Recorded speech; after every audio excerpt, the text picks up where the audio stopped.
Bueno, pues buenas tardes a todos y a todas y muchísimas gracias por esta invitación a participar en las reuniones y en los seminarios que tenéis de la Sociedad de Etnobiología.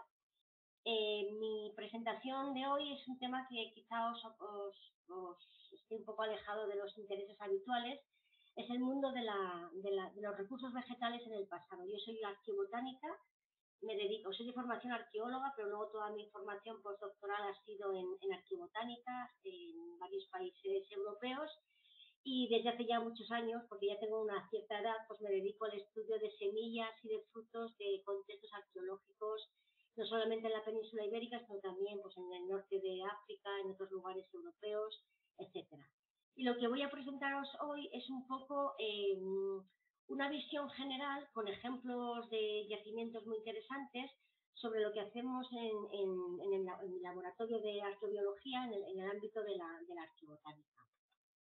Bueno, muy rápidamente, pues es una cosa bastante obvia. ¿Qué es la arqueobotánica? Pues no es más que el estudio de las relaciones entre los seres humanos y las comunidades vegetales a través de esos restos botánicos que quedan conservados en los contextos arqueológicos.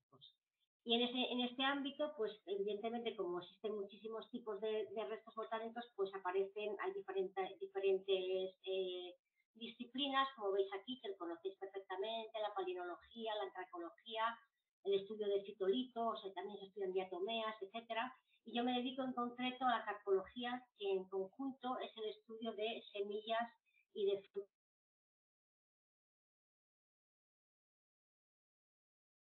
El aspecto que tienen estos restos arqueobotánicos, os he puesto una serie de imágenes que, como veis aquí, digamos, los restos más habituales son los de los cereales, que evidentemente al ser el elemento fundamental de la subsistencia humana, pues son los que aparecen con más frecuencia en esos contextos arqueológicos. Aquí tenéis nada, unas semillas de cebada y unos granos de trigo para que veáis ese aspecto que tienen cuando los encontramos arqueológicamente. También, por supuesto, otro gran grupo de los que nos aparecen representados habitualmente son las leguminosas, y aquí lo que veis, pues bueno, guisantes, lentejas, habas, que quizás son las tres leguminosas más habituales en los contextos del Mediterráneo. Extrañamente, el garbanzo es uno de los que menos aparecen en la península ibérica. Tenemos apenas un par de datos sobre los garbanzos en época prehistórica e histórica. Es decir, es un tipo de resto que rara vez aparece en los contextos de la península ibérica. Luego, por supuesto, la fruta es otro elemento fundamental en la subsistencia humana y, por lo tanto, aparece de forma bastante recurrente en estos contextos. Aquí tenéis, como podéis ver, unos higos, aparecen también pepitas de uva. Normalmente, cuando pongo esta imagen a los estudiantes, pues casi nadie reconoce que eso es una pepita de uva. Entonces, es cierto que lo pongo siempre sin escala, para que no tengan idea muy clara, pero es raro el estudiante, bueno, y en charlas que he dado por ahí, es rara la persona que reconoce esa imagen como de pepitas de uva. Y luego abajo lo que tenéis es una castaña, y ese tipo de restos son menos abundantes, menos frecuentes, pero también los documentamos con cierta regularidad. Nos pueden aparecer también otras plantas cultivadas, evidentemente, que no sean los cereales, que no sean destinadas a la alimentación.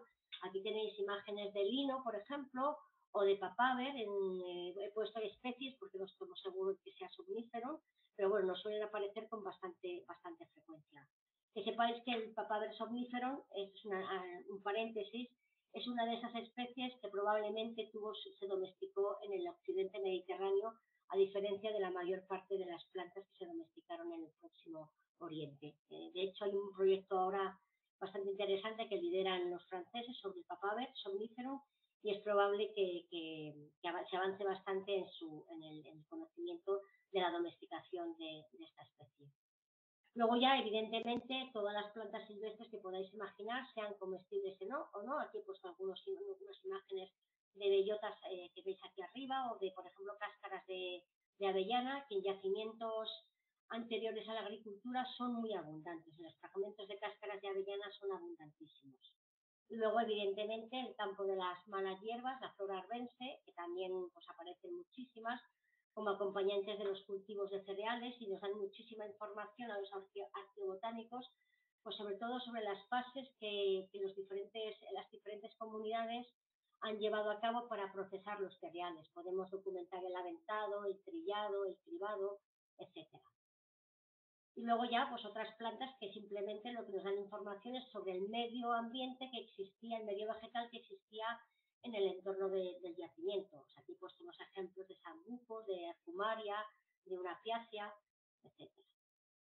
Y luego hay un elemento que poca gente se puede imaginar que se conserva arqueológicamente, que son todos aquellos elementos, las palias, las lemas, las aristas, las rumas, los raquis, de las espigas de los cereales.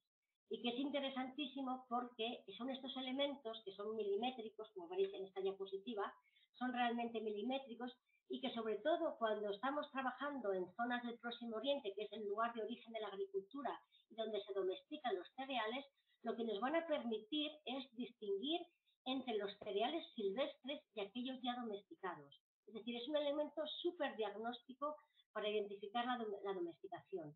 Además, es otro elemento que nos permite identificar a nivel de especie los cereales. Cuando solamente tenemos los granos, lo más probable es que podamos decir que es un trigo, pero que no podamos entrar en más detalle. Por ejemplo, no podemos distinguir entre los trigos harineros y los trigos duros, y sin embargo, cuando encontramos estos fragmentos de raquis, podemos identificar con muchísima precisión el tipo de trigo o el tipo de cebada del que estamos tratando. Estas son algunas imágenes de material arqueológico que, como veis, pues bueno, se conservan bastante bien. Incluso para que veáis, he puesto también una arista de avena para que veáis que el tipo de restos que se pueden conservar arqueológicamente.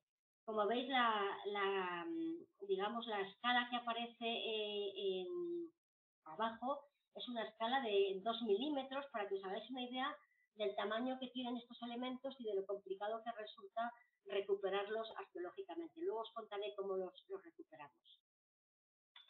Y aquí también quería introducir otra categoría de restos vegetales, que son las raíces, los tubérculos y todo tipo de órganos subterráneos que también se conservan arqueológicamente.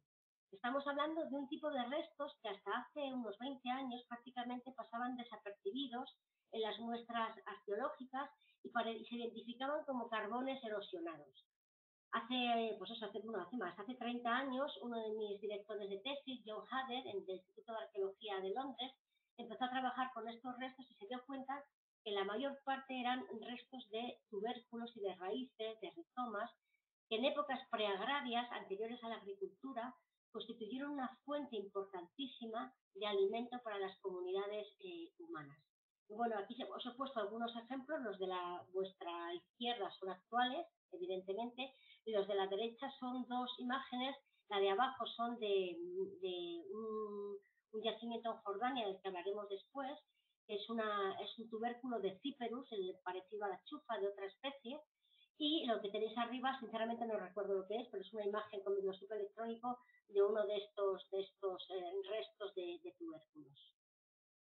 Y todo este tipo de posibilidades de identificar estos rizomas, estas raíces, estos tubérculos, ha abierto una línea de investigación apasionante, que es la identificación de la alimentación en las sociedades preagrarias, en los grupos paleolíticos y los grupos epipaleolíticos anteriores a la domesticación de las plantas.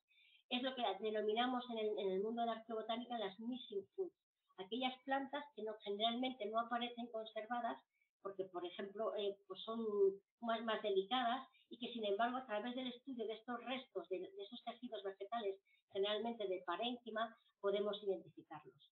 Es verdad que se necesitan unos conocimientos de anatomía vegetal que no todos los arqueobotánicos tenemos, y hay gente que se dedica exclusivamente al estudio de estos restos. Luego pueden aparecernos otros tipos de restos vegetales. Aquí, por ejemplo, tenéis en la parte de arriba un fragmento de un trozo de pan de la edad del bronce, o por ejemplo restos de una cuerda medievales, o por ejemplo restos de la paja de cereal que se recuperaron en un yacimiento en el que estuvimos trabajando en Siria, que aparecían en el interior de un silo y que habían servido para forrar todas las paredes del silo para aislarlo de la humedad y poder almacenar allí el cereal. Es decir, nos pueden aparecer muchos diferentes tipos de restos. Por supuesto vegetales, pero también no vegetales. Aquí tenéis un ejemplo, es anecdótico, evidentemente, era para que vierais también qué otras posibilidades encontramos en nuestras muestras arqueobotánicas arqueobotánicas. Este es un ejemplar de un gorgojo, de los que suelen infestar las cosechas, y que nos da información de cuál era el estado, el estado de salud de esa cosecha que hemos documentado arqueológicamente. Y recientemente, y creo que esto es súper interesante, realmente es apasionante, os voy a hablar de un yacimiento en Subalca que ha estudiado un equipo en el que fundamentalmente la arqueobotánica es una investigadora española, Amaya Arranz, que se encuentra en el País Vasco, y que es uno de los yacimientos en los que se ha podido documentar la presencia de restos de comida, en concreto de pan. Estamos en Siria, estamos en torno a 15.000 años antes del presente. Es un campamento natufiense. Los natufienses son los predecesores de los primeros neolíticos que domesticaron las plantas y los animales. Y en este yacimiento se encontraron entre las varias estructuras dos hogares, que tenéis en la imagen uno de ellos, y se encontraron los restos botánicos que habían sido utilizados por el último uso del hogar este. Una vez que terminan de cocinar, ellos se marchan y los restos de lo que cocinaron quedan depositados en este hogar. En el yacimiento en concreto se han documentado 95 taxa, de ellos son 65.000 restos de plantas, imaginaos el volumen, de plantas no leñosas, y más de 50.000 son de un tubérculo, Bulboscoenus glaucus, algo parecido, bueno, es una planta acuática, como sabréis, y luego han aparecido restos de brasicáceas, de fabáceas, de poáceas, etc. Y entre estos restos se encontraron también 642 restos de piezas amorfas muy pequeñas, entre 4 y 5 milímetros, son las que tenéis en la imagen de arriba, que se estudiaron muy detalladamente a través de, primero con un microscopio óptico y posteriormente con un microscopio electrónico, y se llegó a la conclusión a través de la identificación de los ingredientes de estas pequeñas masas amorfas, de que era una masa que había contenido harina de cereales silvestres, de Triticum monococcum y de este tubérculo. Entonces se llega a la conclusión que ya 4.000 años antes de la domesticación de las plantas en el Próximo Oriente ya se están elaborando preparados que son los predecesores de los panes. Es decir, estamos ante la primera evidencia de la fabricación de pan, probablemente un pan sin levadura, evidentemente, un pan de esos planos, y cuyos restos se quedaron conservados en este hogar.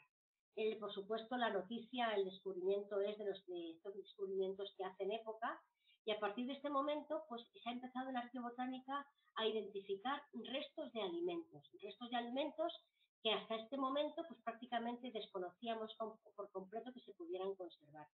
El potencial que presentan es enorme, nos permiten por una parte identificar los ingredientes, podemos identificarlos a través no solamente, generalmente a través de las epidermis, de los restos que pueden aparecer, que muchos de ellos son microscópicos.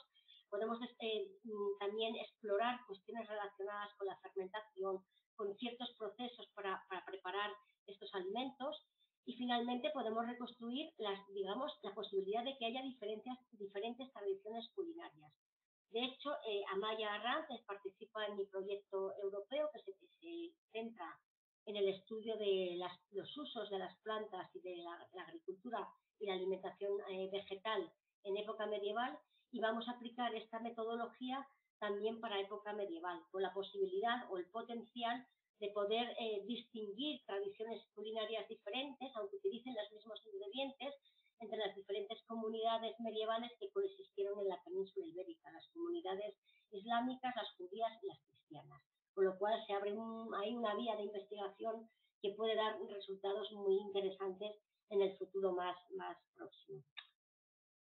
Bueno, habéis visto un poco esa variedad de restos vegetales que encontramos arqueológicamente, y ahora voy a pasar a un segundo aspecto, que es el de cómo se conservan estos restos vegetales. Como podéis imaginar, al ser materia orgánica, lo habitual es que estos materiales se descompongan y desaparezcan, sobre todo cuando estamos hablando como mínimo de siglos entre su deposición en el contexto arqueológico y su recuperación en el siglo XXI. Bueno, pues evidentemente no se conservan como tal, se conservan fundamentalmente carbonizados. Durante en la vida de un yacimiento hay incendios que pueden estar provocados por actuaciones, un incendio como ocurriría en el presente, un incendio de la cueva, del yacimiento, provocado por un accidente de cocina, por un ataque o simplemente por cualquier evento natural o humano que pueda afectar a la vida de ese yacimiento. Durante ese incendio, todo lo que hay en el yacimiento se carboniza. Si las temperaturas son altísimas y el fuego incide directamente, en este caso sobre las semillas, estas tienden a explotar y prácticamente lo que se conservan son unas masas que son muy difíciles de identificar. Pero cuando la carbonización se produce más lentamente, a lo mejor ya sepultada por cenizas, lo que ocurre es que los granos de las semillas se van carbonizando lentamente, conservando su forma original. Pierden todo tipo de características que se utilizan en la botánica actual para identificar, todo eso desaparece y lo que encontramos es una réplica de la semilla original totalmente carbonizada. Y con esto es con lo que trabajamos. Aquí lo que veis es un conjunto de semillas de trigo que aparece muy habitualmente en los yacimientos arqueológicos, pero decía que la carbonización es, digamos, el método más habitual. En el ámbito mediterráneo puede ser que estamos hablando del 95% de los yacimientos en el Mediterráneo se conservan por carbonización, pero no es la única forma de conservación. Existen otras y sobre todo las que vamos a hablar ahora que son muy interesantes. En primer lugar, destaco la conservación en los contextos húmedos. Estos contextos húmedos son contextos, por ejemplo, lo que veis en la imagen es el puerto romano de Irún. A finales de los 90 se estaba en el centro de la ciudad de Irún y empiezan a salir pues estas grandes masas de troncos, había un montón de juncos, plantas acuáticas, grandes masas. Y bueno, un proceso largo de excavación, además muy complicado técnicamente, se llega a la conclusión de que esto es el antiguo puerto romano de la ciudad de Irún. Entonces empieza la excavación y se recupera todo aquello que estaba conservado entre el lodo y el agua, en unas condiciones anaeróbicas, sin oxígeno, que ha hecho que no haya ningún tipo de actividad ni bacteriana, ni de insectos, ni ningún tipo de ataque a ese material orgánico. Son yacimientos, esto no tiene nada que ver con Irún, pero es el mismo tipo de conservación. Esto es un yacimiento en el Reino Unido, en el que podéis ver, se conservan hasta las ruedas de carro, empalizadas hechas con ramas de avellano, incluso lana, ovillos de lana conservados perfectamente. Y estos zapatos que veis aquí en la esquina no son de este yacimiento, pero es para ilustrar la conservación de la materia orgánica en estos contextos. Son zapatos de época medieval y vienen de un yacimiento del norte de Europa. Aquí tenéis, evidentemente, en estos yacimientos también se conserva todas las semillas que estaban depositadas en el entorno. Por ejemplo, en el puerto de Irún lo que documentamos es pues, un montón de especies, muchísimas relacionadas con el comercio. Estamos hablando de centenares de huesos de melocotón, de nueces, que es lo que veis en la imagen. Aparecieron variedades de ciruela muy diferentes, aparecieron cerezas, endrinas, un montón de plantas relacionadas con medios salinos relacionados con el mar, pero como además en la zona confluye el Bidasoa, pues había también un montón de flora relacionada con agua dulce, es decir, pudimos reconstruir completamente cómo era ese medio del entorno del antiguo puerto romano de la ciudad. Como veis, la conservación es excepcional. En esta imagen, no sé si veis mi ratón, el número 4, es una espina de rubus, de mora, es decir, se conserva absolutamente todo aquello que estaba ya depositado o que se depositó. Y por supuesto, en este contexto de material conservado, también se conserva el posible material quemado que ya existiera en esos sustratos. Aquí lo que estáis viendo, por ejemplo, son piñas. Eso viene de un yacimiento de Cerdeña que estudiamos hace algunos años. Para un arqueobotánico, este tipo de yacimientos es ya simplemente maravilloso.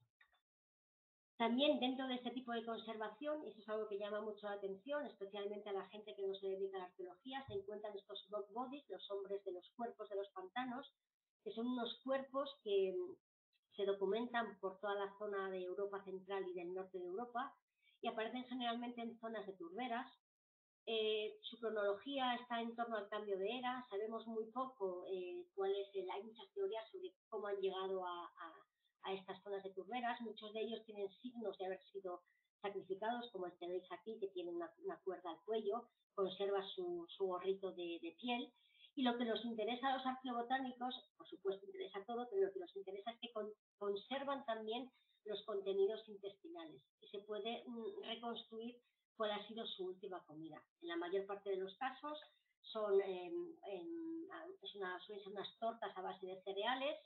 En algunos de ellos también tenemos evidencia de que han ingerido algún tipo de planta alucinógena, por lo tanto se habla si serían sacrificios o si serían castigos, etcétera. O sea, las teorías son muchísimas. Y aquí tenéis un poco imágenes de estos cuerpos que si os interesan, simplemente con poner Bog Bodies en Google os aparecen, hay muchísimos artículos y muchísimas imágenes bastante impactantes de estos individuos. También dentro de ese tipo de conservación está lo que para mí siempre digo mi reino por una letrina, porque son unos contextos absolutamente fantásticos para poder reconstruir la dieta humana. Estoy hablando de letrinas, cloacas, pozos negros, que nos permiten evidentemente conocer cuál ha sido la dieta, todo aquello que ha pasado por el tracto digestivo. Y siempre me parece maravillosa esta imagen de una letrina que se recuperó, si no recuerdo mal, en Dinamarca, en la que se ha hecho un estudio magnífico sobre su contenido. Se ha podido incluso reconstruir a través de la dendrocronología la edad exacta de los árboles que se cortaron para realizar estos barriles que originalmente llegaban de Polonia cargados de sal. Bueno, deciros que los estudios que yo no lo he estudiado directamente, pero sí hemos estudiado algunos pozos negros en el País Vasco, y deciros que la riqueza es tal que, para que os hagáis una idea, una sola muestra de aproximadamente 150 mililitros, imaginaos lo que es eso, las que hemos estudiado contenían más de 21.000 semillas. Y en este caso lo que nos interesa es que muchas de las especies que se identifican en estas letrinas son especies que normalmente no se conservan carbonizadas porque son mucho más pequeñas, delicadas, etc. Aparecen toneladas de higos, uvas, ciruelas, manzanas, endrinas, membrillos, moras, frambuesas, es decir, todo aquello que pasó por el tracto digestivo. Un tercer método de conservación, que además es relativamente habitual, es la mineralización. En este proceso, la parte de la planta que se mineraliza se absorbe los minerales del terreno y se produce una réplica en mineral de esa semilla. Lo que tenéis aquí son pepitas de uva, que ya sé que es difícil de imaginárselas, pero os prometo que son pepitas de uva. En la península ibérica lo que hemos estudiado mineralizado muchas veces tiene que ver también con letrinas. Os he dicho antes que las letrinas se conservaban en esos medios húmedos, pero depende de dónde se encuentren las letrinas. Lo que estáis viendo aquí es uno de los arrabales de Córdoba del siglo X, y lo que veis, esos agujeritos, estos agujeros negros que veis aquí a lo largo de esta vía, de esta calle, son las letrinas de cada una de estas casas. Pues bien, hay una información histórica sobre cómo se limpiaban las letrinas, cuándo se tenían que hacer, quién las limpiaban, lo que molestaba, los olores que provocaban estos desechos. Pero bueno, arqueológicamente también es muy interesante por el tipo de información que nos ofrecen, como he comentado antes. Y en este caso lo que tenéis aquí es una semilla de granada, de Punica granatum, y abajo de 2 semillas de higo que han aparecido en estas letrinas mineralizadas. Y también mineralizado muchas veces aparecen otro tipo de hallazgos. En este caso estoy hablando de un yacimiento que hemos excavado durante varios años en Italia, Tusculum, un yacimiento que se excava desde hace por lo menos 30 años por la Escuela Española de Historia y Arqueología, que pertenece al CSIC, que tenemos en Roma, y es, digamos, el proyecto institucional del CSIC en Italia.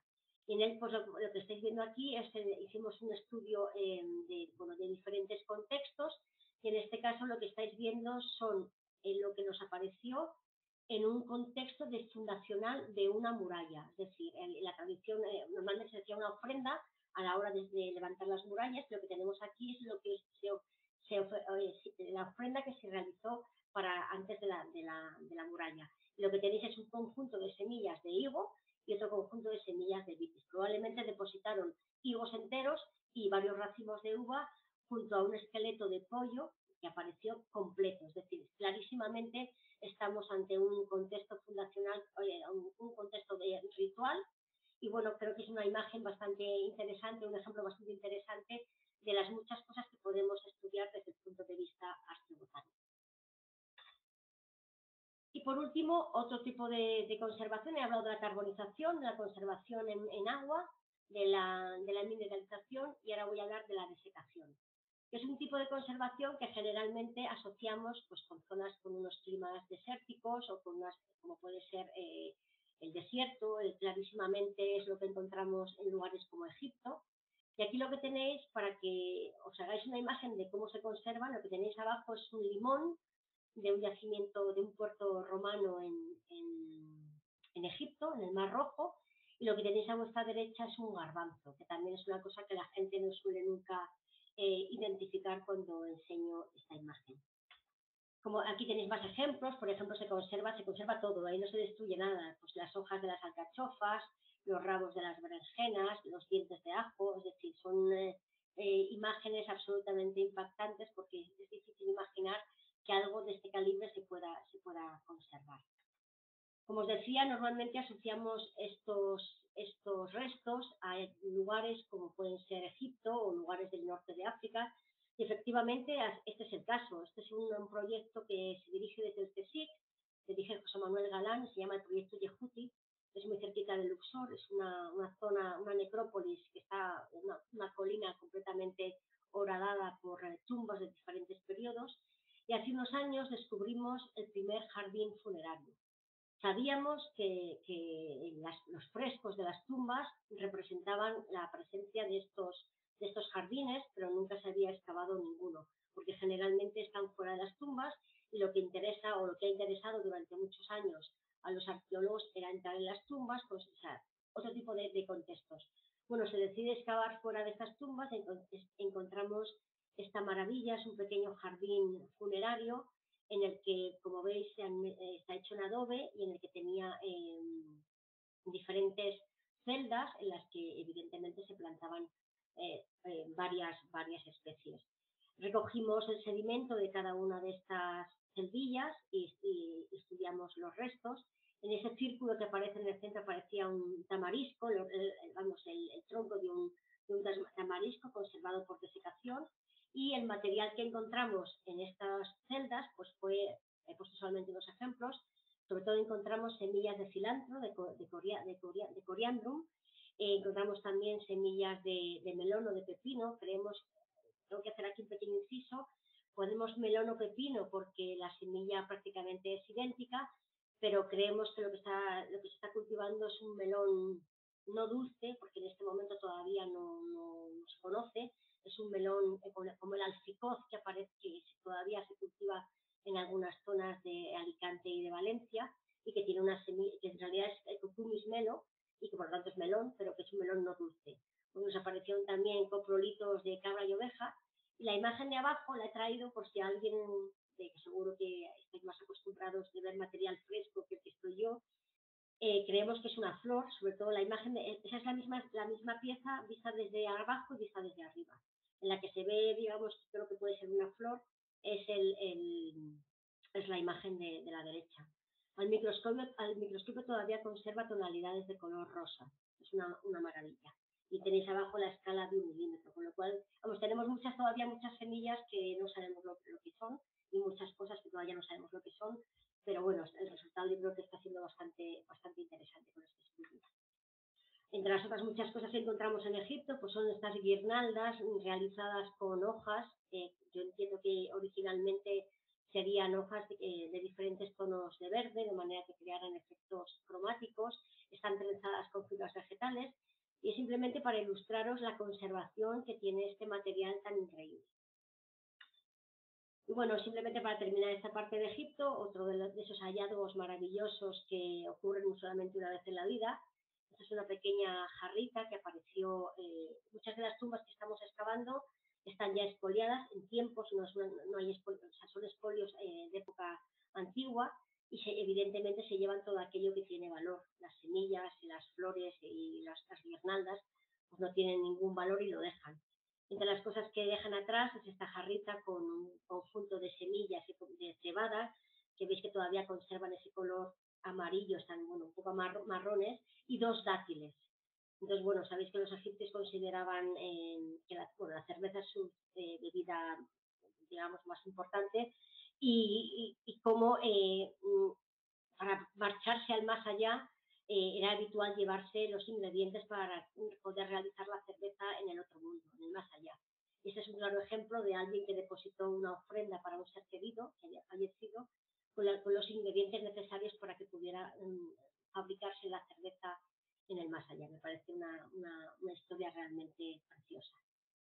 Bueno, pues siguiendo con el tema de los restos desecados, que son fascinantes y que ya os digo que siempre los hemos relacionado con estos mundos del norte de África o de lugares muy desérticos, recientemente, en el marco de un proyecto europeo, hemos empezado a trabajar con una serie de cuevas denominadas cuevas ventana, porque efectivamente parecen ventanas excavadas en paredones verticales, son cuevas artificiales en muchos lugares en los que hay, no solamente en zonas de yeso, sino también hay en otras zonas.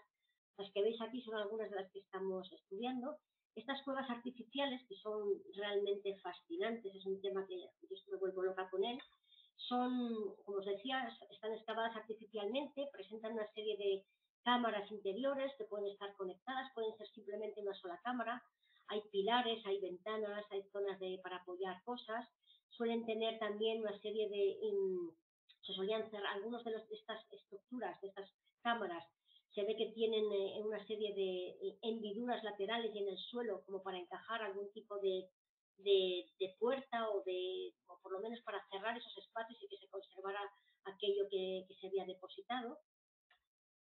Y en muchas de estas cuevas todavía tenemos zonas, por ejemplo, tenemos enlucidos de paredes, en los que es posible, como veis en la imagen, todavía recuperar pues, fragmentos de esos enlucidos que tenían paja de cereal, o incluso algunas de ellas tienen paredes de adobe, y como veis también en la imagen de abajo sobresalen también los tallos de los cereales. Pues bien, estos tallos de los cereales los hemos datado y tenemos cronologías pues, aproximadamente de los siglos X, XI y XII, es decir, es material totalmente antiguo, en este caso medieval. Pero es que además en estas cuevas, en aquellas que se han excavado y otras que simplemente hemos muestrado de forma puntual, empezamos a documentar numerosísimos restos botánicos. Tenéis arriba en la imagen prácticamente las uvas enteras, las pepitas, los pedicelos de las uvas o no sé cómo se llaman, digamos lo que conforma el racimo. Encontramos, por ejemplo, las espigas de centeno con el centeno en zonas en las que no hay constancia de que se haya sembrado centeno en los últimos 100 años. Ahí, por ejemplo, lo que tenéis abajo es una espiguilla de Triticum monococcum, también otro cereal que prácticamente ha desaparecido. Y lo que tenéis a la derecha no es otra cosa que, estoy seguro, si está Alonso por ahí le va a encantar, es la espiga y los granos de Penicetum glaucum, el mijo perlado, un cereal del que no teníamos la más mínima noticia de su cultivo en la península ibérica en época medieval. Es decir, ha sido un hallazgo que jamás nos hubiéramos podido imaginar. Se trata de un cereal, es un mijo de...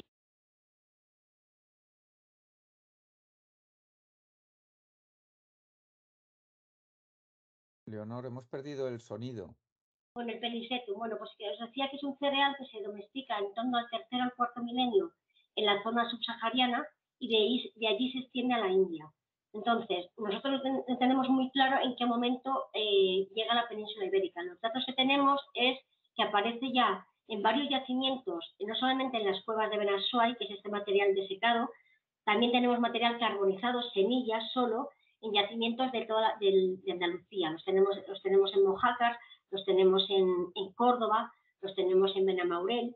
Entonces, estamos convencidos de que tiene que ver con un movimiento probablemente vinculado a los almohades o a los almorávides que en torno al siglo XII y al siglo XIII se expanden desde la zona subsahariana por todo el norte de África y hacia la zona del sur peninsular.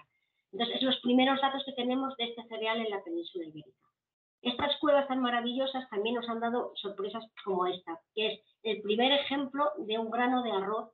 Sabemos que el arroz se cultiva, que probablemente lo introducen los árabes a partir, no sabemos en qué momento, pero a partir del siglo VIII, y no teníamos ninguna evidencia arqueobotánica. Bueno, pues en estas cuevas hemos documentado ya el primer grano de arroz, que es este que veis aquí, del que estamos muy contentos, aunque solo sea un grano prácticamente hecho polvillo. Después, bueno, el Penicetum que os acabo de comentar.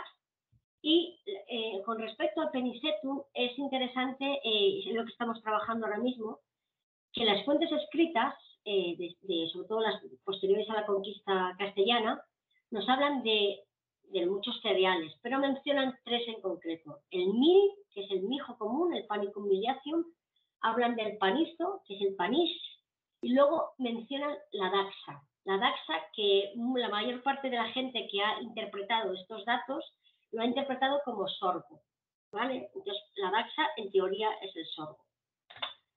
Pero es que hoy en día la daxa, sobre todo en la zona de Valencia y en las Baleares, la daxa es lo mismo que el maíz, al maíz le llaman daxa. Entonces aquí el problema es intentar saber si realmente la daxa es sorgo o es otra cosa diferente. Si nosotros nos ponemos a mirar las espigas de estos tres cereales, vemos que el sorgo presenta una morfología que es bastante diferente a la que presenta el maíz y el mijo.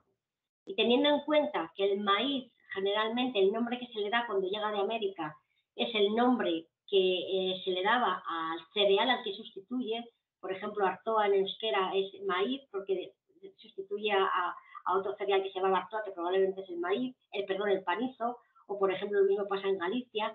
Nos preguntamos si realmente la daxa no podría ser el panizo, perdón, el mijo perlado, puesto que la forma es muy similar y es muy probable que el maíz sustituyera probablemente al mijo perlado. Sobre todo porque hemos encontrado una referencia en la siguiente.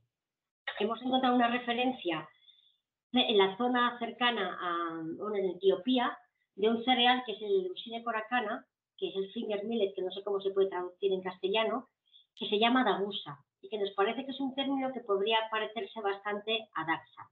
¿Y esto por qué? Pues porque hemos estado estudiando y viendo los diferentes nombres que se les daban a estos cereales en toda la zona subsahariana, no hay nada parecido. Hemos hablado con filólogos que se dedican a la traducción de textos árabes y no encontramos ninguna palabra que se aproxime a esta. Sugerimos que probablemente, bueno, probablemente no. Una posibilidad es que se relacione con esta palabra dagusa, aunque no se refiere al mijo perlado, sí se refiere a otro tipo de mijo común en la zona. Es una teoría en la que estamos trabajando, no tenemos todavía respuesta. Si alguien tiene alguna idea de qué es lo que efectivamente pasa con el mijo perlado, sabemos, Alonso lo ha estudiado en la zona de Daimiel, sabemos que esa zona se llama el panizo de Daimiel, pero yo realmente ahora mismo no tengo información más sobre su cultivo. Así que si alguien tiene información, se lo agradeceríamos muchísimo. Bueno, otra especie que también documentamos en estas cuevas es los cítricos. Por primera vez sabemos también que los árabes introducen en la península ibérica los cítricos, varios de ellos, y no teníamos ninguna evidencia arqueobotánica. Bueno, pues ya tenemos las primeras evidencias de la presencia de los cítricos arqueobotánicamente. Y luego, por último, también estamos documentando, por ejemplo, semillas de cannabis sativa. Las encontramos tanto en las cuevas, en diferentes localidades geográficas, tanto en Valencia como en la Comunidad de Madrid. Nos aparecen las semillas perfectamente conservadas y evidentemente relacionadas con el aprovechamiento del cáñamo. O sea que las cuevas nos están dando una información muy, muy interesante. Luego, por último, como algo anecdótico, os pongo la conservación por congelación. Todos conocéis al hombre de los hielos, a Betsy, que es un cuerpo que se documentó en el límite entre Austria e Italia, que además supuso casi un problema diplomático entre los dos países, porque no estaba nada claro a quién pertenecía este individuo, y que al igual que los cuerpos de los pantanos, lo que les interesa a los arqueobotánicos en este caso es esos contenidos intestinales que todavía se conservan en el interior. Aquí tenéis una imagen de lo que el estudio que se ha hecho de estos intestinos, del estómago, en el que había, por ejemplo, se han identificado fibras de carne, tanto de cabra como de ciervo. cereales, fundamentalmente el Triticum monococcus, que es la escaña, y que es el cereal que se está cultivando en este momento del Neolítico Antiguo, y además documentaron un helecho tóxico. Después de que hemos visto todos estos ejemplos de cómo se conserva, la historia es cómo recuperamos estos materiales del sedimento arqueológico. Porque cuando nos aparece una acumulación grande, un conjunto de cereales o frutos grandes como pueden ser las castañas o las cáscaras de nueces o cosas grandes, es muy fácil verlas con el ojo. Pero cuando estamos hablando de semillas que pueden medir 1 milímetro, 2 milímetros, incluso un mismo grano de trigo, es muy difícil distinguirlas arqueológicamente. Para ello lo que hacemos en arqueobotánica es recogemos sedimento en abundancia, y lo que hacemos es lo lavamos en unas máquinas que parece que son algo galáctico, pero en realidad son unas máquinas muy sencillas que se llaman máquinas de flotación, y que consiste en un bidón de los de las gasolineras o de plástico o lo que sea, a las que se le hace una apertura para que entre el agua por la parte de abajo, y la parte de arriba se modifica con una pequeña lengüeta. Y básicamente lo que hacemos es ponemos una malla en el interior, una mosquitera, ahí le ponemos la tierra, y al entrar en contacto con el agua, que está constantemente fluyendo, pues la tierra se va deshaciendo y todo el material carbonizado flota y va cayendo por la lengüeta a un contenedor, que tiene otra malla más pequeña de 1/4 de milímetro. Es un sistema realmente básico que implica simplemente tener acceso a agua en el yacimiento, y nosotros también ofrecemos la posibilidad de realizar la flotación en nuestro centro, puesto que tenemos una infraestructura para ello, pero lo lógico es que se haga en el yacimiento, es lo más conveniente. Y este sistema lo que te permite es procesar grandes volúmenes de sedimento. En lugar de coger una muestra pequeña, que puedes tener la suerte de que haya semillas o puede que no haya nada, este sistema te permite procesar grandes volúmenes de tierra mucho más rápidamente. Cuando hablo de grandes volúmenes de tierra, me refiero a que podemos procesar 1.000, 2.000 litros de tierra por yacimiento, o cientos de litros de tierra por yacimiento. Es una tarea tediosa, pero en verano también está bien porque bueno, estás al fresquito. Es el esquema de lo que es la máquina. Ya veis la entrada de agua que desemboca en una pequeña alcachofa de ducha, que es la que distribuye el agua por toda la superficie del bidón, y básicamente lo que flota va cayendo al contenedor y vamos separando. Evidentemente, además de las semillas, ahí recuperamos la microfauna, pequeños restos de talla lítica, pueden aparecer vidrio, cerámica, etc. Y finalmente nos queda la identificación. Yo os he comentado antes que no soy botánica, aunque es cierto que llevo ya muchísimos años identificando, y para ello en cualquier laboratorio que se dedique a la arqueobotánica es absolutamente fundamental contar con una colección de referencia de material actual. Una colección, la nuestra, que tiene aproximadamente 7.000 entradas, aunque como especie debemos tener unas 4.000, de la flora ibérica fundamentalmente, pero también de flora mediterránea, porque son los ámbitos en los que trabajamos. La colección está a cargo de una persona que se dedica exclusivamente a las colecciones y que año tras año pide material a los jardines botánicos. Tenemos convenios con muchos de ellos y nos van aportando pues todo el material que se controla en el laboratorio, que esté bien identificado, etcétera.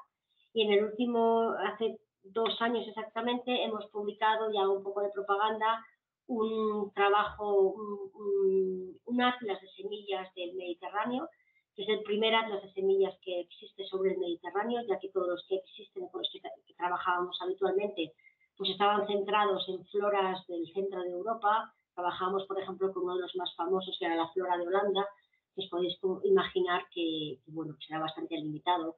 Y después hay atlas de familias concretas, pero una visión así general del Mediterráneo pues no existía. Es un atlas que ha diseñado mi compañero Diego Sábato, que sirva sobre todo para la identificación. Ha utilizado un sistema muy diferente al habitual, ha clasificado dentro de cada familia las semillas por tamaño, de manera que arqueológicamente es muy cómodo, porque cuando tenemos, por ejemplo, una piacia, vamos al tamaño y podemos elegir cuál de ellas es la más parecida a nuestro material arqueológico. Son fotografías de altísima resolución y además cada especie a su lado tiene un pequeño circulito de colores diferentes que nos está diciendo que ese mismo género tiene también especies en otros tamaños. En este caso el verde es el tamaño mediano, el naranja es el tamaño XL y no recuerdo, hay un azul más oscuro que es el tamaño XS. Entonces, pues bueno, vamos, yo creo que es una cosa, en el ámbito de la arqueobotánica ha tenido bastante éxito por la facilidad que tiene su uso. Aquí tenéis, para que veáis un poco la calidad de las imágenes. Otra idea que desarrolló Diego es la idea de poner una silueta en negro del tamaño real de la semilla, que también es bastante útil. Como digo, es un atlas que está muy bien, pero todavía tiene un número limitado de semillas. Creo que hemos llegado a casi 2.500 semillas o 2.400. Es decir, está bien, pero todavía quedaría mucho trabajo por hacer. Y bueno, ya para ir terminando, simplemente comentaros que nuestro trabajo como arqueobotánicos no se limita simplemente a identificar y a producir una lista de especies por cada yacimiento. Nuestro trabajo va mucho más allá. De hecho, la identificación es simplemente el primer punto, digamos, de trabajo que realizamos. Nosotros creemos que las plantas están cargadas de significado y, por lo tanto, ofrecen un potencial bestial para investigar diferentes ámbitos de la experiencia humana, pues que incluyen temas relacionados con la dieta, con la agencia, con la identidad, con la tecnología, con las relaciones de poder, las relaciones sociales, cómo se relacionan con el medio ambiente. Entonces, a través de estas semillas podemos explorar estos ámbitos diferentes de la experiencia humana. Y ya para terminar, deciros que a pesar de que también trabajamos con yacimientos que pueden estar más vinculados a las élites o a las clases más altas, nuestro objetivo fundamental se relaciona con las comunidades rurales, con las comunidades en las que la vida cotidiana, lo mundano, simplemente era parte de su existencia. Nos interesa la gente corriente, en cómo se adaptaron, en cómo fueron resilientes hacia los cambios, en cómo se relacionaron con los otros. En este momento, en este proyecto medieval del que se he hablado, realmente nos interesa un montón ese encuentro entre los diferentes grupos religiosos, entre los cristianos, los árabes y los judíos, y cómo se relacionaron a través de la comida y si podemos distinguir a través de la comida estos diferentes grupos humanos. Y con esto termino. Muchísimas gracias. Bueno, pues muchísimas gracias a ti. Entonces, si os parece, ahora lo que vamos a hacer es ir dando la palabra. Levantáis la mano, como ha hecho ahora Antonio, y si os parece bien, pues luego también está Miguel. Ahora os podéis enchufar la cámara si preferís y así pues podemos preguntar a Leonor lo que queráis. Antonio. Tenéis que... A ver, te voy Antonio, tienes que primero abrir el micrófono para que te oigamos. Y si no, Miguel. Miguel. Te voy a... ¿Ya? Sí, ya te ¿Está oigo. abierto? Sí. Muchísimas gracias, Leonor. Para mí ha sido un placer. Yo soy antropólogo, entonces vengo de otro campo y la arqueología, bueno, me viene un poco de lejos. Pero, bueno, me conoce Alonso y muchos de los que están aquí. Yo es que está haciendo una etnografía del azafrán y entonces en La Mancha. Y claro, viendo el origen, me he encontrado que, bueno, era falso que está siempre en la Mancha, ¿no? No llegó hasta el siglo XVI o XVII, el Quijote ni siquiera viene. Entonces le está buscando el rastro de cómo si se cultivaba en la Edad Media. Aquí hay un desierto, en toda esta zona de la Mancha, en la Edad Media hay un desierto. Y entonces la pregunta, por no ser muy pesado, en las investigaciones que habéis hecho, el azafrán, claro, no es una semilla como puede ser de cereal, se puede encontrar, sé que en algunas arqueologías que han hecho en la zona Lérida, Tortosa y todo eso, pero azafrán, yo creo, por lo que he visto, me he leído las tesis y tal, y no he encontrado el azafrán. Bueno, efectivamente, el azafrán es una de esas especies de las que no tenemos ninguna evidencia arqueológica, pero como de tantas otras. Uno de los problemas, aparte de que el azafrán sería complicado, sobre todo porque el uso, la parte que se usa es muy delicada y se tendría que conservar en unas condiciones muy particulares. Pero uno de los problemas fundamentales que tenemos en arqueobotánica medieval es que mientras que en prehistoria la flotación, que es la forma que tenemos de recuperar las semillas, se aplica de forma sistemática, en época medieval la mayor parte de los investigadores que han excavado yacimientos medievales jamás han hecho flotación. Ahora, desde hace unos 10 años, empezamos a tener datos. ¿Por qué? Porque se ha ido implantando este sistema. no es estamos sacando nuevas cosas con relativa frecuencia, la evidencia de nuevas plantas de las que no teníamos ni idea. O bueno, que sabíamos por los textos que existían, pero no teníamos ninguna evidencia arqueológica. Entonces, yo no descarto que en el futuro podamos documentarlo. Yo tengo ahora mismo a Antonio Peralta, que es mi doctorando, que está trabajando con muchos yacimientos de Andalucía, pero ahora mismo de La Mancha creo que no sé si tenemos algún yacimiento, pero vamos que... Alquerías, está el proyecto Alquerías de Higueruela, de la alquería de la Graja de Higueruela. Ah, no, en la Graja estamos trabajando nosotros. Sí, sí, sí. En la Graja y en la Torre de H. De hecho, mañana voy a la Graja. Mañana voy a la Graja. Ayer estuve yo.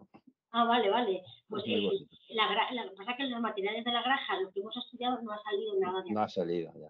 Ha salido, ahora no recuerdo exactamente, cereales fundamentalmente. Así que no, eso creamos que es fascinante, o sea, el potencial que presenta la arqueología medieval es la posibilidad de documentar especies de las que no tenemos ninguna evidencia.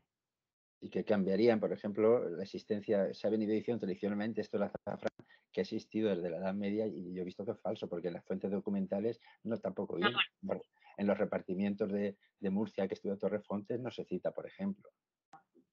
Bueno. También hay muchos tópicos y muchas creencias sobre muchas cosas.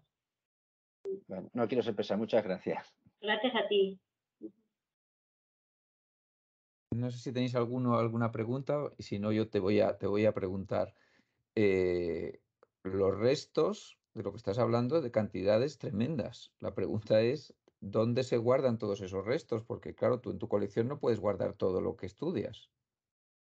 ¿Cómo se guardan? ¿Dónde se guardan? Vale, la colección que tenemos es solamente de material actual, procedente de jardines botánicos o de colectas. O sea, nosotros no metemos nada en la colección que no esté perfectamente identificado. Puede haber errores, también lo digo como en todas las colecciones, pero todo lo que se introduce en la colección de referencia es de material actual. El material arqueológico queda depositado, a no ser que el arqueólogo lo reclame, que generalmente no lo hacen, porque es un material que la gente no le da ningún valor. Si fuera oro o fuera lo que sea, generalmente no lo reclaman. Y tenemos, la verdad es que nosotros en nuestro centro tenemos espacio. En el fondo no es tantísimo, es decir, a no ser que te parezca un depósito con, yo qué sé, 10 kilos de cereal, pues, al fin y al cabo 10 kilos tampoco es un volumen enorme. Lo que nosotros encontramos puede ir desde los centenares hasta los miles de restos. Pero tú haces la idea del tamaño que tienen, no más grande que puede ser un grano de cereal, una cáscara de bellota, o sea, no son grandes, no ocupan mucho lugar. Tenemos espacio, tenemos todo clasificado por yacimientos y está todo disponible para ser consultado por quien quiera y en el momento que quieran. Pero la colección es de material actual. Entonces, por ejemplo, teníamos, os decía que tenemos 7.000 entradas, nos acaba de comprar otras cuatro cajoneras de estas de metal que habéis visto en la imagen, porque la colección aumenta y tenemos ahora mismo, parece que son, no sé si 8 o 9, es decir, tenemos espacio para aumentar. Que por supuesto la colección también es pública, es decir, está abierta a la consulta para quien quiera. Y desde aquí os invito a los que estéis en Madrid o los que paséis por Madrid, si queréis venir a ver el laboratorio. Es un laboratorio muy diferente a lo que la gente está acostumbrada. Es un laboratorio precioso porque es de fauna y de botánica. Y tenemos cosas muy, muy atractivas. O sea que os invito, con alumnos o sin alumnos, a los que tengáis alumnos, a venir. Os viene a ver mucha gente.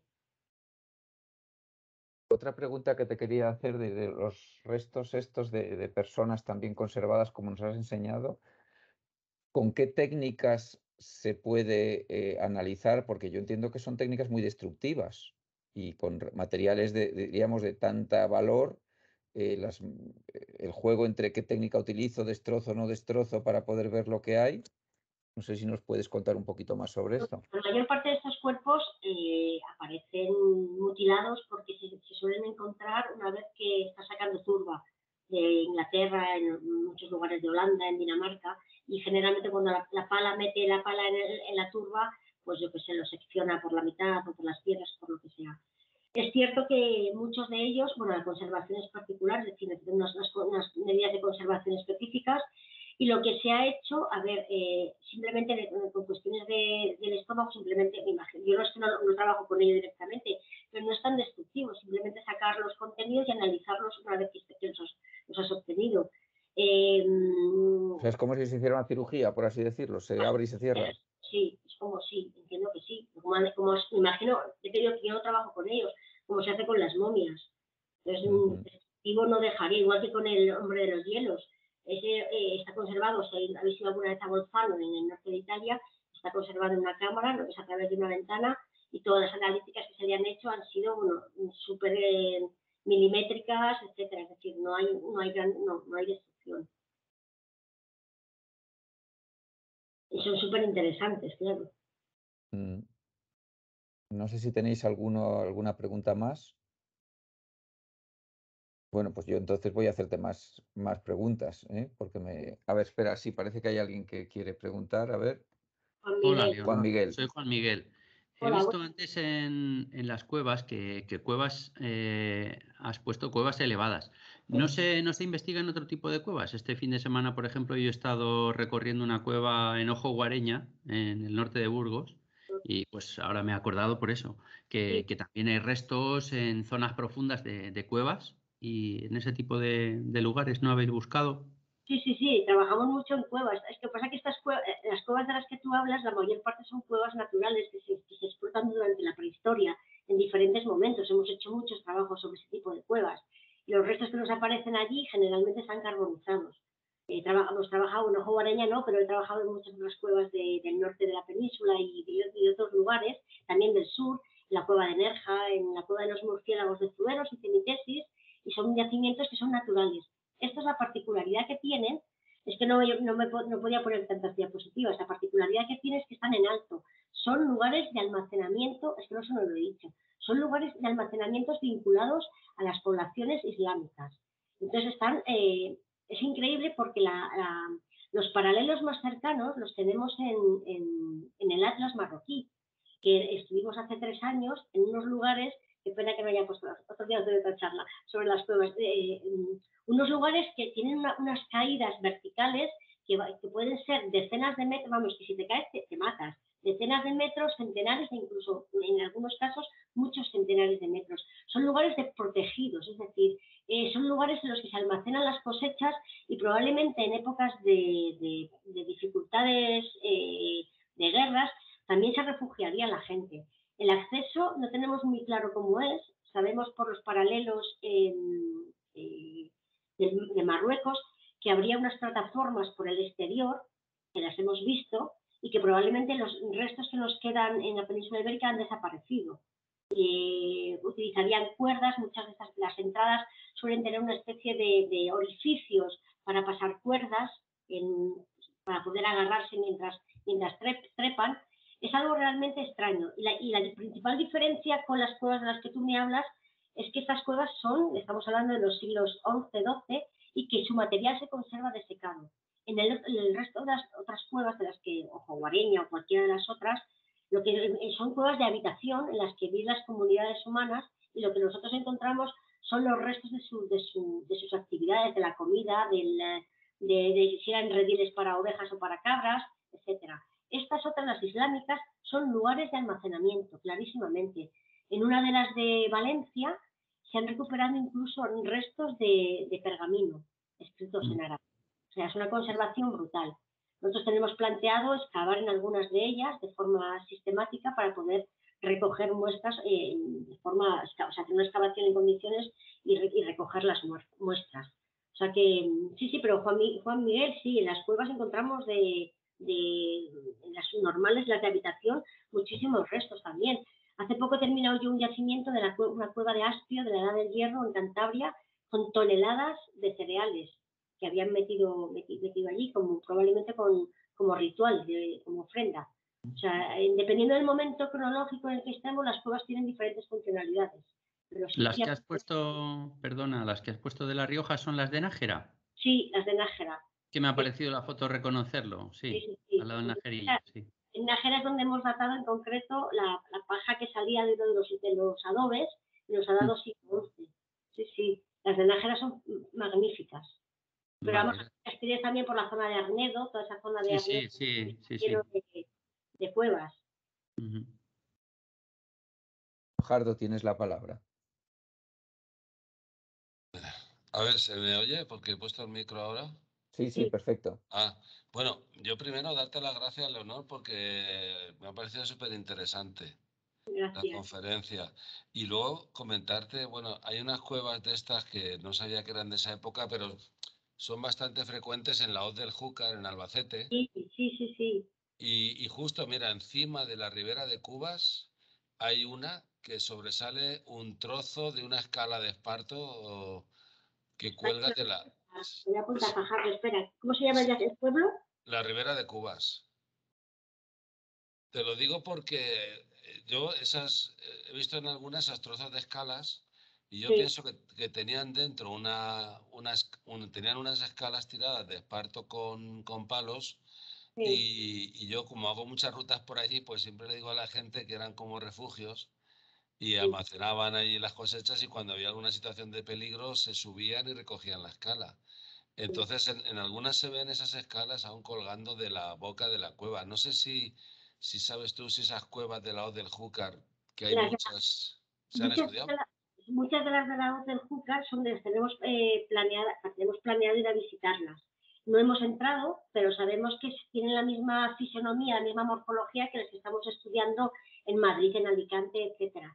Y lo de las cuerdas me recuerda cuando estuvimos en Marruecos, ya os digo, trabajando en el Atlas, que allí no eran cuevas, allí eran pequeñas construcciones de piedra increíbles, que servían simplemente para almacenar. Entonces, en aquella zona tenían unos pasillos por los que se accedía, que ensanchaban con tablones de madera, que creemos que es lo que podía ocurrir también aquí. Y lo interesante era que para las que estaban más abajo, tenían una escalera. Allí había un guardián. Tuvimos la oportunidad de hablar con un señor muy mayor que había sido, cuando era pequeño, sus tíos eran guardianes y él se quedaba, imaginaos, en el Atlas a casi 2000 metros, se quedaban todo el año cuidando estos graneros de alguna manera fortificados. Bueno, tenemos unas historias realmente increíbles y ellos contaban, cuando hablamos con ellos, que cuando venía gente o se veían amenazados, que había una escalera que comunicaba con la parte de abajo y la quitaban. Nos contaban la anécdota de que a una mujer, a una que estaba cuidando el granero, se le apareció un hombre que le dijo que estaba herido, ella puso la escalera abajo y bueno, subió y entró toda la tribu, robaron todo el granero, etcétera. Estamos hablando del siglo finales, principios del 20, finales del 19. Es decir, el tema de la escalera, estas son de madera, en algunos las hemos visto todavía, pero sí es posible que fueran escaleras de esparto. Lo que pasa es que la altura de muchas de ellas es tan inmensa que a mí me resulta difícil pensar que hubiera escaleras de tantísimos metros de longitud. No lo sé, es una cosa que tenemos que ver. Yo esa que te digo tiene algún trozo colgando de la boca, o sea que hay algún resto. Y nada, pues muchísimas gracias. Gracias a ti, Fajardo.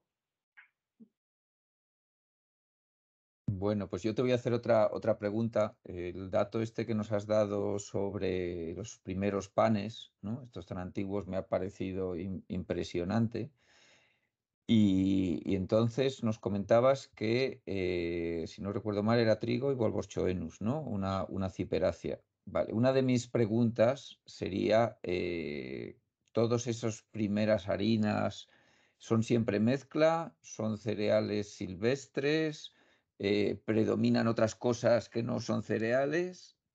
¿Con qué se ha ensayado primero para hacer el pan? Es mi pregunta. El problema es que los datos que tenemos son muy escasos para estos momentos anteriores a la agricultura. Estamos hablando de 4.000 años antes de que se domestiquen las plantas. Estamos en torno a 15.000 antes del presente, 13.000. Entonces, la evidencia que tenemos es esta. Sabemos que es una técnica que ha empezado a desarrollarse hace escasamente 4 o 5 años. Hasta ahora, o te encontrabas con un trozo de pan carbonizado que lo identificabas por su morfología, o básicamente este tipo de estudios son totalmente nuevos. Entonces no tenemos datos. Endográficamente sabemos que en épocas de carestía los panes se han hecho con cualquier cosa, desde raíces, bueno, lo sabéis perfectísimamente en este grupo de gente. Yo cuando hice la tesis doctoral hace ya muchísimos años, que trabajé mucho con la gente que todavía cultivaba monococcum, dicoccum, etcétera, monococcum en Andalucía, y hablabas con la gente, siempre nos decía la gente, pues es que antes durante la guerra hacíamos pan con cualquier cosa, con la grapa, por eso lo sabéis, no hace falta que os lo cuente. Yo, evidentemente, la mezcla, por ejemplo, de cereales y leguminosas ha sido muy común. No lo podemos probar arqueológicamente porque no tenemos esas masas conservadas, pero intuimos que sí, que efectivamente los primeros panes, bueno, y después fueron panes en los que había diferentes tipos de plantas, no solamente cereales o leguminosas. Lo interesante de este conjunto, de estos trocitos de los que os he hablado, es que los investigadores que los han estudiado, lo que han notado es que la arena era muy fina, que hay un trabajo muy preciso de cribado hasta conseguir una arena muy fina que les permitiera hacer probablemente unos panes planos, pero con una textura muy fina. Eso es lo que más me llama a mí la atención, la tecnología utilizada para la elaboración de estas masas de cereales, etcétera. Se está trabajando mucho en los últimos 4 o 5 años. Hay publicaciones. Generalmente son siempre mezclas, es decir, el pan de trigo solo es una cosa, yo creo que bastante reciente.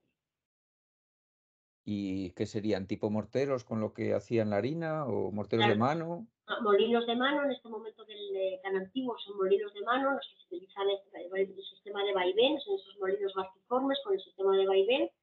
Y claro, eso también desprende piedrecillas, o sea, por tierras, que hay una elaboración muy, de acuerdo con lo que están contando los investigadores, que la harina debería ser muy fina, muy fina.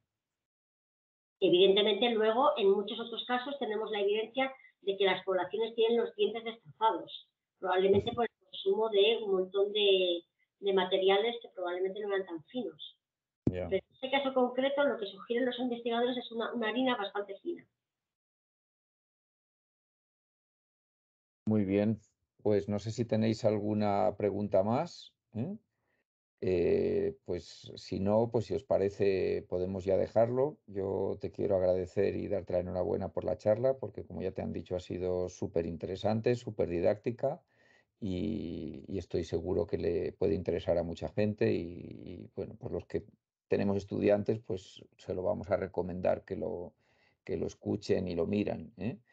Y bueno, pues eso, agradecerte la charla, agradecerte el tiempo que le has dedicado y bueno, darte la enhorabuena por el trabajazo. Yo, según te voy escuchando, digo, pero ¿cuántas vidas tiene Leonor? Esa ha sido una de mis preguntas. O sea, no, es que yo también he excavado ahí y también, y también, y también. Así que, bueno, pues darte el... Pues muchísimas gracias, Manuel, por haberme invitado. Ha sido un honor para mí poder hablar delante de vosotros y nada, agradecer a los que habéis estado la atención. Siento los problemas técnicos, pero soy un poco inútil. Pero No, bueno, no. la vida es así. Así que nada. Claro, son cosas que pasan y son todas muy menores. Pues nada, muchísimas gracias y bueno, el mes que viene continuaremos con las charlas. Si alguno tenéis interés en tener un certificado de que habéis estado en la charla, pues si os parece, me escribís y yo os hago un certificado, ¿eh? O lo mandáis al email de la sociedad o al mío, que es manuel.pardo@uam.es. Y bueno, también animaros a que si os interesa la sociedad y queréis saber más, o queréis asociaros, pues bueno, pues esta es una ocasión también de irnos conociendo y de ir ampliando la sociedad. Pues venga. Os decía que es un